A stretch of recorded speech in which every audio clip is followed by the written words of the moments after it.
And then we had to shut it down because it just was too crazy. All right, I think we're putting a disco ball right here, aren't we? A disco ball with some sort of strobe lighting. I'm speechless. We build houses the way we built our business. Start with a strong foundation. Hire a team inspired to push the boundaries of design. Respect the build, putting integrity and quality first. We are Oak Development and Design, and this is Heart of Oak. Heart of Oak is brought to you by Timberland Pro. Always do, never done. Cam Appliances and Thermador. Make your next appliance a Cam appliance. Midcape Home Centers. Experience that builds. And AZEK Building Products. and these valued partners. Last week, on Heart of Oak. Garages are done. Oh, yes! When you screw up, you just admit it and make it right. So we're off-site down from the GLADES project here in Scituate, where a few of the boxes are going to be delivered a little bit earlier than anticipated. You need to know the set sequence of these so you don't bury the first one. Yeah. These guys come and they drive them in. So they use this big machine here. They clamp it, hold it up, and then they go to the top with another adapter. Don't you love how there's just a house sitting in the field? Where's the fridge going? Is this the fridge? There. Nice. I am a fridge. By the end of the day, we're gonna have 2 freestanding weather-tight houses. We are. 2 o'clock and both houses will be up. It's just gonna fight me to the bitter end. We got 1 more box up yesterday, and then we had to shut it down because it just was too crazy. I dropped my coffee, started my day off right. There's a septic tank right under me and a D-box right there. So they're trying to figure out where to put this pontoon because they can't put all the weight over a tank because if the tank collapses, the whole thing can tip. Super dangerous. Are you the septic patrolman? Yes, make sure nobody messes with my stuff. Because we got 4 septics right here. There's my coffee, because I dropped my other one. Ready Lose Express. The plan with the windows is we're gonna take them out and put them all in the first floors. Just straight into the first floors, nice and even. Love window day.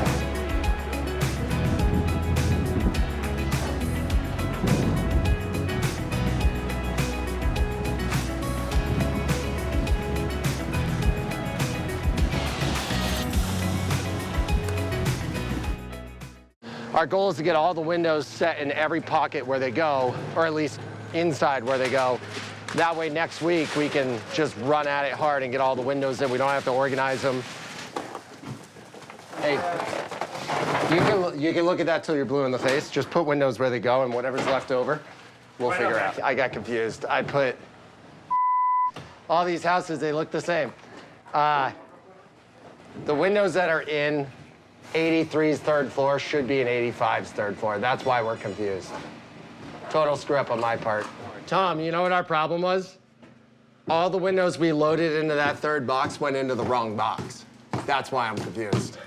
We put all the windows for 83 in 85 into 83. That's why. I'm speechless. Good thing we didn't get all the doors and the heavy windows in place. Yeah, can I get a window schedule? I'm staring. No, I've got it figured out. All right, 'cause that house has a bunch of random windows that... Correct. I got it figured out. Just follow my lead here. Keep up, Tom. Come on. That goes- I'm moving windows up, down, this house, that house. Keep up. That goes in that building. This one? Which room? Landing, unit Landing. 3. Hold on, don't confuse me. I'm in the middle of figuring out one last thing. These windows should have gone in that box. That's why we were like not making sense. Oh no. But we're fixing it. So a lot of you are probably wondering why the piles. I think we've talked about this a couple times, but what's important to know is that when you're building in a flood zone, you have to build to FEMA standards, right? So we need our structural floor beams to be 1 foot above the flood zone, right? In order to hit FEMA standards, you have to actually allow for free-flowing water underneath. A big question I always get is, well, am I gonna have to pay for flood insurance? And the answer is yes, of course you are, because you're still in a flood zone, right? But the difference is now you're out of the flood plain, so the cost is gonna be minimal. We're talking $500, $800 a year, as opposed to if this was on the ground, you're gonna pay 15, 20 grand a year.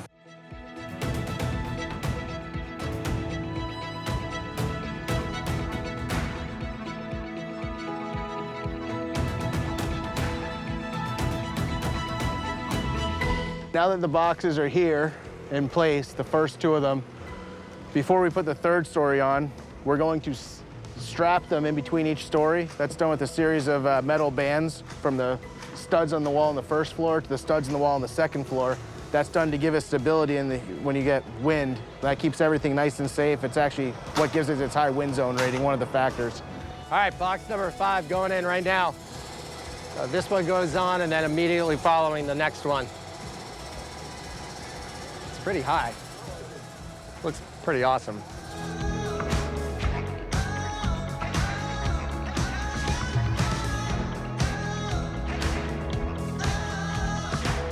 You have this vision in your head for months and months and months and months, and you tell yourself it's the right decision, but then you question yourself constantly, like, are we making the right choice? Are we doing the right thing? You really have to trust yourself. And once you make that decision and your plans are done and you're moving forward, that's it. Trust your gut, get it done. And where everybody said we couldn't build these modularly because they were too skinny, it comes together and you have a good project.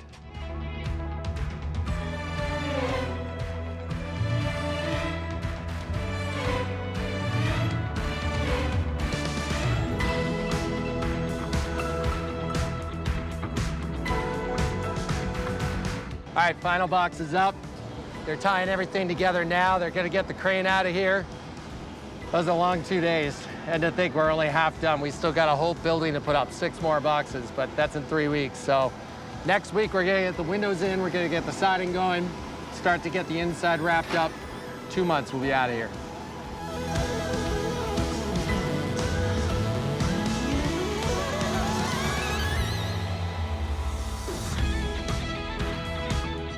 All right, we have 2 buildings.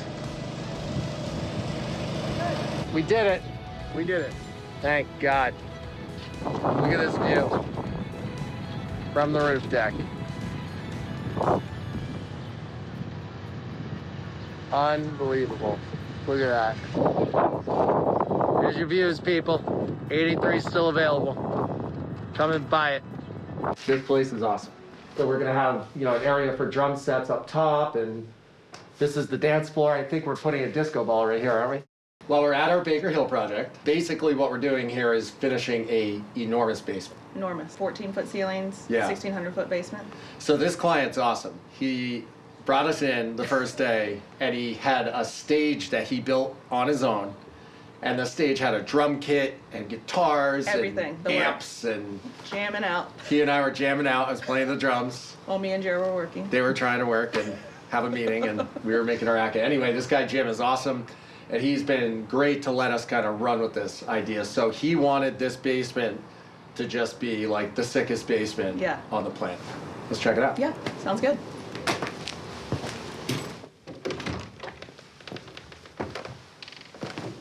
This place is awesome. Yeah, it's So- looking good, right? What's really interesting about this job is a lot of our jobs were in old houses, ripping out old stuff and fixing things, but Baker Hill was developed when? In like the late 90s. Late 90s, so this was just a clean slate. A couple things we did right out of the gate. We changed the French door, Yep, there was a slider before. and then we added all these windows, right? Yeah, so before there was just one window, and now it's a whole bank of windows, which clearly opens up the space and makes it feel more part of the outside. It doesn't feel like a basement No, anymore. night and day different, Yeah, totally especially different. with the ceiling height. It's You'll huge. notice the multi-level stage over here. So we're gonna have, an area for drum sets up top, and this is the dance floor. I think we're putting a disco ball right here, aren't we? A disco ball with some sort of strobe lighting going on. I think there's gonna be some video effect where he can film the stage and it projects on the TV in the bar. Oh, that's news to me. Oh, it's new. Every time you turn around, this guy has a change. You'll see the surround sound is getting set up over here. This is the most important part, though. So a lot of time and energy went into this. It doesn't look like a lot. It looks like a half wall with some plumbing wrapped up. But our guy Christian spent about a week chopping channels into the floor, Yeah, we prepping had it to for dig up plumbing. this floor to get the plumbing all the way here, because in the bar we have an ice maker, a dishwasher, an oven, 2 beverage fridges, a sink. It's like a legit Legit. commercial bar. Yeah. It's gonna be like a real bar. Yeah. So the bathroom over here, we've got huge shower, huge wide open ceiling in here. The shower will be all tiled, and there'll be a huge niche that we're gonna actually light up, which is something we've never done before, so I'm pretty pumped about that. We're doing lights on the stairs too, right? Lights on the stairs, and then this wall, this entire wall is gonna be tiled all the way to the ceiling. And then this whole thing is gonna be a big glass panel with a glass door. So I'll have a home gym in here with all glass, with a mirror, with TVs built in and everything. So where are we at now? What's happening next? Tomorrow we're getting our inspection for electrical and then insulation. Sweet.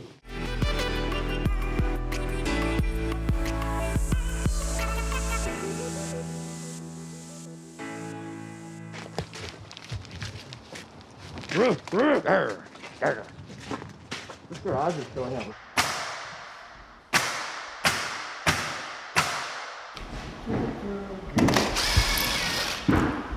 We're here at Baker Hill. You guys haven't been here in a little bit. So we have plaster on the walls, which you can actually see the bar now, how tall the ceilings are. I thought I'd give you guys a little update on what we're doing in the bathroom, because that's very exciting. The tile guys have been here. They've been laying the heated floor and prepping for the tile in the shower. So in the shower, in the main floor, we're gonna do this tile right here, 12 by 24 laid this way. And then on the main shower floor, which is pretty cool, we're gonna do this tile. This will also go in the niche inside the shower, and we're going to put a light inside the shower, which we've never done that before. So I know myself and the electrician are pretty excited to try something new. Also, I'm pretty excited about this wall right here. We're gonna tile the wall all the way to the ceiling. It's gonna be in a herringbone pattern. Very tight grout lines, so you won't really see the grout, but it's gonna go from the floor to the ceiling. And then if you give me a second, I'll show you. We're gonna do these really cool lights, which I think will pop very well against the green. And then all the finishes in the shower, which I know our client is very excited about, is this cool gold with kind of like hammered look. So I think it's gonna be pretty sweet. Probably the nicest bathroom I've ever seen, especially in a basement. That's what we're doing here at Baker Hill.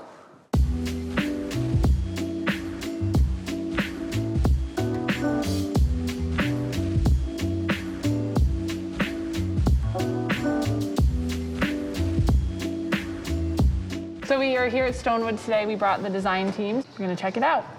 We're doing this really cool basement. It's like nothing I've ever seen before. There's gonna be like a stage, like a huge bar that's gonna be like something you'd see like in a restaurant. You wanna feel like you're kind of like transformed Yeah. with like a new space. So the cabinets are black, and I'm doing soapstone for the countertops, and I wanna do like a wrap on the front of the bar. Wood on the front of the bar? Yeah, so, but I want it to be like more elevated. You want like this warm, I don't brown want it to, tones. exactly. Okay. I don't want, and the walls are all gonna be like a dark gray, and the trim's all gonna be the same color. Oh, great. Okay, let's look at some samples over here. Yeah, so this is gonna look like a nice natural this floor. too, or is this something? No, that's actually Tisbury. That's a different one. Oh. You can see this has more like knots and characters through it, and it's a narrower board. It's a 5 3/4. Yeah. This is a 7 1/2. Love. Let's say give you arc boards for. Yep. So you have the larger sample of like That would the be styles like- you picked out, but you have the whole collection in small swatches. That would be amazing. Okay, I'll put that together for Awesome. you. I mean, that's like really, really pretty. It is pretty. Can we get a sample of this one too? Sorry to be. Absolutely. It is. This one it is could be a really small pretty. sample. It doesn't have to be a big one. How, like, we're totally geeking out. Help yourself. It's a fun place to do that. That's what it's for. So we have a lot of options. And we can put those. I'll put those all on your arc boards too. Okay. I'll send you. I'll put them on the arc boards before we leave. You're gonna make Yeah, this look so I good. know.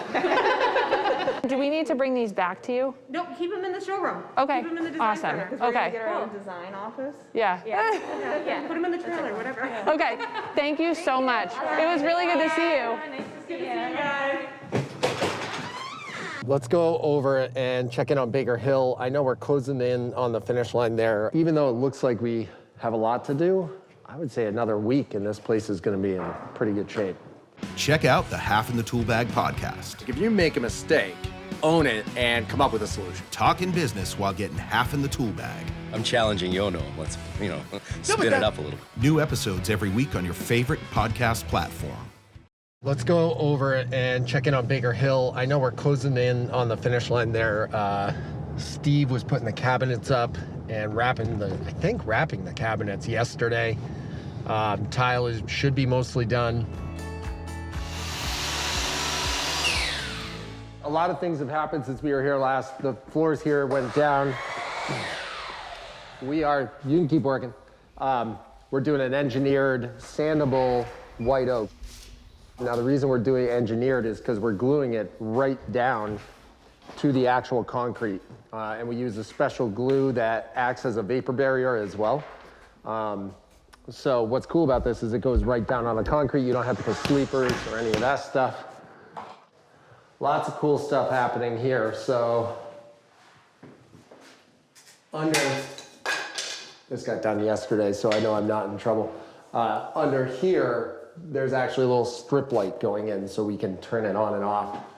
A couple things that weren't in the original plan was to go all the way to the ceiling with this, but I think it was totally the right call. It looks awesome. Vanity's going in this week. They started this on the front. So what we did here, we wanted a deep, dark look to it. So we got some pre-finished Sawyer Mason flooring that we liked, and just makes it an easy way to finish this, right? Right up the sides. So the stage is built. We've got flooring on a good section of it up top there. One really cool thing is this door here. What was this door? Oh, this is the big door for the bathroom. And then the door over there on the closet, you can't tell, I don't think, but it's gonna be built into the panels, so it's a hidden door. You can't really notice it. So when it's closed, all the panels are gonna match. So it looks just like a panel, but it actually opens like a door. I would say, even though it looks like we have a lot to do, I would say another week and this place is gonna be in pretty good shape.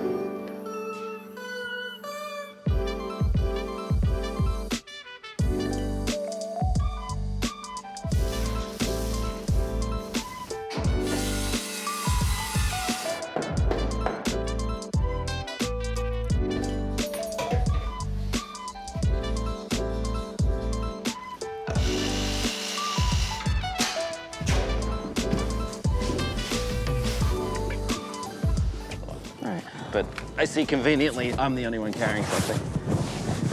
You said you would carry it for me. I thought there was Hey, I'm gonna get my carry the important stuff computer. down. Wait, they put a rug down? No, Jim, you can't put a rug down. Jim. Oh my goodness. People, can you help me roll this up? Yeah, let's roll it up. Yeah. Wait. I'm going faster than you? Wait, oh.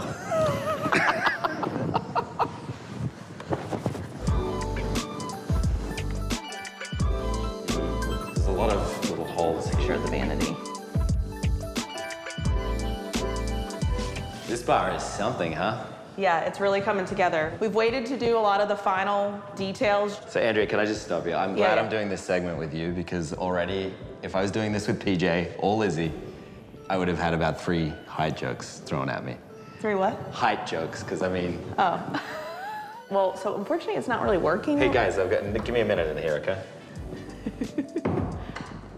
With some weather rolling in, we've pushed that back a couple of days. However, we do still have some interested bystanders here. They're gonna just get a little taste of what's going on elsewhere on the site. Hey guys.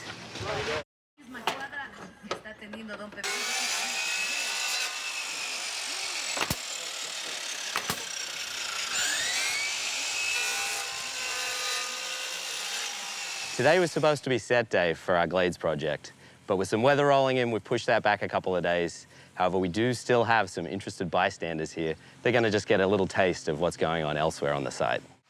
Hey guys. What's happening? Geez, you rolling deep. I'm John. John Jarrah. Nice to meet you. Nice to meet you too, man. Hey guys, what's happening?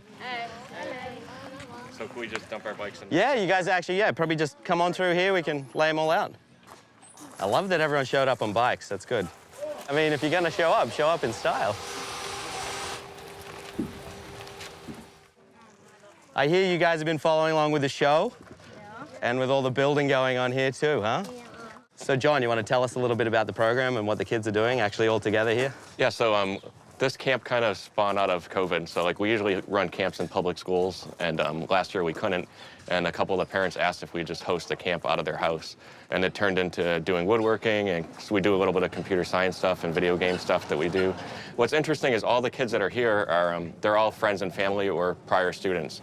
So most of these kids either work with me for years or know each other or our family. So that's kind of a fun camp. So if you followed along, especially with the show, you've seen some of our other projects where, you know, we'll build them bit by bit using lumber that we have on site. These ones are actually built in Pennsylvania and then brought in on a truck. And that's what you've seen up in the yard there, that basically bring them in boxes. So that's called modular construction. So we build them off-site in a controlled environment with everything on the inside too. So we've got kitchens installed in these. They came with tiles, bathrooms. So that's actually all done before we get the boxes. So it actually, it helps kind of control the process and speed up the process too. So, does anyone know why we build these buildings up on stilts like this? Because of the flooding. Because of the flooding, that's right. This is actually the height that our surveyors and engineers have, you know, determined that the buildings need to be so that any flood water can pass right underneath these. So these pilings go down, they get driven by a big machine. They can get driven down into the ground anywhere from 6 feet to 20 feet. So they go down into the ground until they find solid ground, and then they stop driving them, and they basically cut the tops off all nice and level, and we put these big beams on. What you got, bud? I just have a question about the stilts. Like, if it does flood, wouldn't the stilts, like, begin to rot over time? Yeah, that's a great question. I mean, so these stilts, they're basically tree trunks, right? So they take a tree trunk and they take all the bark off it and they kind of loosely cut it up, and then they treat it with a process, basically infuse the wood with you know, a mix of metals and minerals that actually help stop that process and last for years to come. Next week on Heart of Oak. What I'm most looking forward to is having you guys come back at night so you can see all the lights on the stage and the fog and all the mood lighting that we've put together. We're excited to see you guys back here at the launch party for season 4.